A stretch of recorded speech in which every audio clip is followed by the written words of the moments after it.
l'impact des mangas et des BD, il est nul. Les études montrent 3 choses.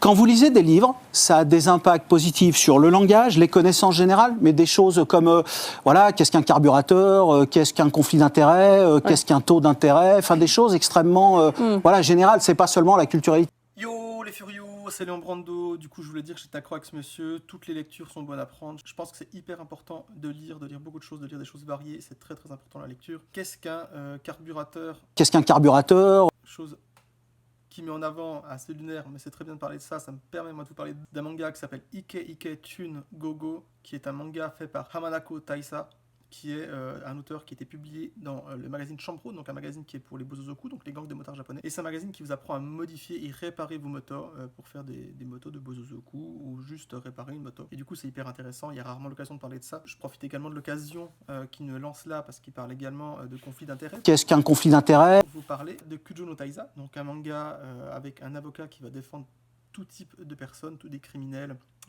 des délinquants. Et en allant jusqu'au bout, combien même ils sont peut-être coupables, c'est hyper intéressant. Vous allez savoir ce que c'est un conflit d'intérêts. Vous allez apprendre beaucoup plus que ça en niveau de termes juridiques. Et on va profiter également de parler de Ushijima. Cette fois, c'est pour les taux d'intérêt. Qu'est-ce qu'un taux d'intérêt? Et là, du coup, c'est un manga avec quelqu'un qui fait de l'usure, donc il prête de l'argent pour récupérer plus de thunes avec les taux d'intérêt.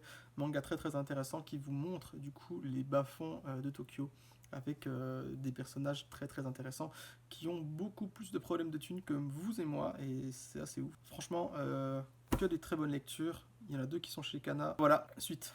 Donc les connaissances générales, sur la créativité qui dépend des connaissances générales, etc.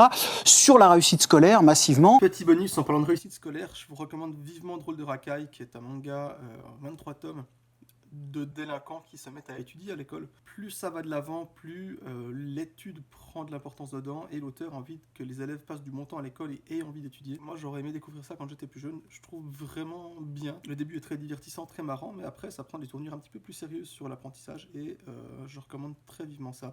Ils sont un petit peu, je crois, difficiles et chers à trouver maintenant, mais je trouve que c'est une très bonne lecture. Il faut prendre le temps, se plonger dedans, mais je profite du sujet pour parler de ça. Etc. Donc l'impact de lecture des livres est massif. Eh ben, je suis complètement d'accord. Ensuite, c'est une question de volume. C'est-à-dire qu'on explique que quand vous...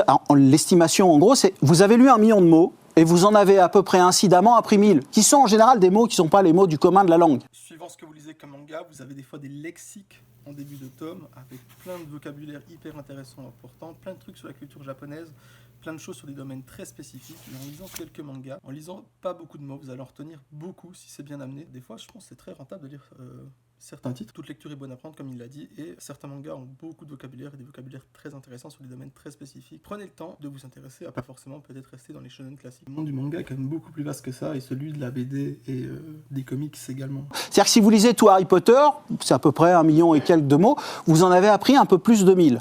Maintenant, pour faire 1 million de mots avec des livres, c'est 10 à 15 bouquins. Pour faire 1 million de mots avec un manga, il faut remplir 3 trains de manga quand même. Mais quel mépris! La plupart des mangas, c'est des trucs de 200 pages. Il y a vraiment, mais vraiment en moyenne basse, au moins 10 mots par page, au moins. Du coup, tu tombes à 500 mangas. 500 mangas, c'est une grande bibliothèque. Il y en a beaucoup qu'on ça chez eux. Ferme ta gueule, quoi. Donc ça veut pas dire que le gamin, il peut pas lire des mangas et des BD.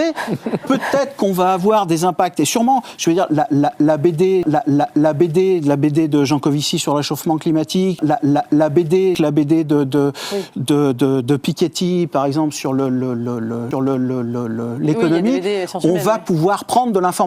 Mais si on regarde le développement du langage, le développement des capacités en lecture et la réussite scolaire, l'impact des mangas et des BD, il est nul. Mais quel mépris, putain, mais quel putain de mépris. Donc là, il y a une espèce de chauve-bègue, fils de libraire, qui est en train de vous expliquer que si vous lisez des mangas, vous allez rien en retirer d'important, vous allez pas apprendre, vous allez pas vous enrichir. Mais quel mépris, putain, bordel de merde. Déjà, avec les mangas, tu vas prendre des valeurs et de respect, et ça évitera de devenir un espèce de vieux connard qui fait des plateaux télé alors qu'il méprise les plateaux télé pour vendre des putains de bouquins jugeants. Bref, il y a encore des parents qui vont écouter des mecs comme ça, qui vont priver leur enfant de bonne lecture, ils vont les obliger à lire des livres de merde. Leurs gamins, ils auront pas envie, ils vont être dégoûtés de la lecture, ça fera un effet hyper contre-productif. S'il y a des parents qui m'écoutent, déjà ne jetez pas son livre. Prenez le temps de lire des mangas avec vos enfants, intéressez-vous, il y a des mangas sur tellement de sujets, tellement vastes, sur des trucs cons comme le pain, sur le vin, sur les sports automobiles, sur des sports en général, sur plein de choses, des mangas qui vont te motiver, des mangas qui vont t'apprendre des trucs. Prenez le temps, lisez les mangas avec vos enfants, trouvez des bonnes lectures, vous allez déjà passer un bon moment avec eux, vous allez apprendre plein de choses.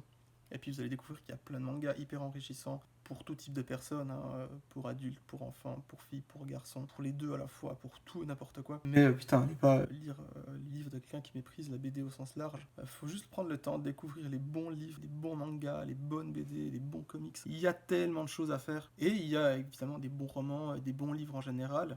Je pense que toute lecture est bonne à prendre, mais prenez le temps de lire avec vos enfants, regardez ce qu'ils lisent. Il y a vraiment des mangas qui sont vraiment intéressants, qui valent la peine. L'argent du pass culture ou de l'anniversaire ou je ne sais quoi, dépensez-le en manga. Si votre enfant il aime lire des mangas, ça le donnera peut-être envie de lire d'autres choses après, pourquoi pas, et peut-être qu'il va rester au manga, mais n'écoutez pas de la lecture en lui forçant à lire des trucs de merde, bordel. Bref, la machin il s'était déjà fait épingler sur d'autres plateaux télé pour les mêmes propos, et puis il dit tout livre se valent, et à la fin il revient sur cette petite phrase comme quoi le manga, la BD n'apprend rien. Bref voilà, je veux juste réagir à ça, ça m'énerve les gens comme ça, les gens qui me méprisent.